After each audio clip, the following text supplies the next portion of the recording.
वित्त मंत्री निर्मला सीतारमण ने बजट 2025 पेश कर दिया है। इसीलिए हम आपको बताने जा रहे हैं कि क्या आइटम सस्ते हुए हैं और क्या आइटम महंगे हुए हैं। इसके लिए सीधा आप अपनी स्क्रीन पर देखिए। एलसीडी एलईडी टीवी अब पहले के मुकाबले सस्ते होंगे, जबकि मोबाइल फोन भी सस्ते हो सकते हैं। इनके दामों में भी कटौती की जा सकती है। इसके अलावा लिथियम आयन बैटरी भी सस्ती होगी, यानी कि जिन चीजों में लिथियम आयन बैटरी का इस्तेमाल होता है वो भी सस्ती होंगी। इसके अलावा ईवी गाड़ियां, चाहे वो 2 व्हीलर हो या 4 व्हीलर, दोनों ही प्रकार की गाड़ियां सस्ती होंगी। इसके अलावा कैंसर की भी कुछ दवाएं सस्ती होंगी। इसके अलावा 36 और जीवन रक्षक दवाएं भी सस्ती होंगी। वहीं चमड़े से बने सामान पर आयात शुल्क कम किया गया है, जिसके बाद चमड़े का सामान भी सस्ता होगा। वहीं भारत में बने कपड़े भी सस्ते होंगे। इसके अलावा बुनकरों द्वारा बनाए गए कपड़े, यानी कि जिन्हें आप देसी कपड़े कह सकते हैं, वो भी सस्ते होंगे। इसके अलावा कपड़े से बना सामान भी सस्ता होगा और मेडिकल उपकरणों के दाम में भी कटौती की जाएगी। इसके अलावा किसी सामान के महंगे होने का जिक्र बजट स्पीच में नहीं किया गया। मतलब बाकी जो चीजें हैं वो संभवतः पुराने दाम पर उपलब्ध रहेंगी। देखिए, सबसे पहले तो एनडीए का सहयोगी होने के नाते मैं हमारे प्रधानमंत्री आदरणीय नरेंद्र मोदी जी का, माननीय वित्त मंत्री जी का विशेष तौर पर धन्यवाद करूंगा कि जिस विकसित देश को बनाने की सोच के साथ हम लोग आगे बढ़ने का हम लोग प्रयास कर रहे हैं, उसको मजबूती देने वाला ये बजट है।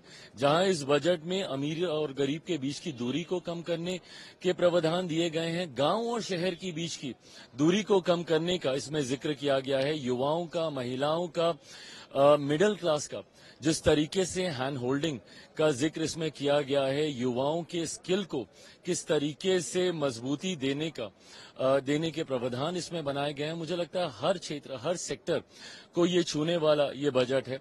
खास तौर पर मेरे लिए, जिस मंत्रालय से मैं आता हूं, मेरे लिए ये एक ज्यादा खुशी की बात है कि निफ्टेम का एक लंबे समय से हम लोगों की मांग रही थी। अभी सिर्फ निफ्टेम के 2 ही इंस्टीट्यूट थे। हम लोग लंबे समय से चाहते थे कि निफ्टेम जिस तरीके से युवाओं को प्रोत्साहित करने का, उनको बढ़ावा देने का कार्य कर रहा है, मांग थी हम लोग की लंबे समय से।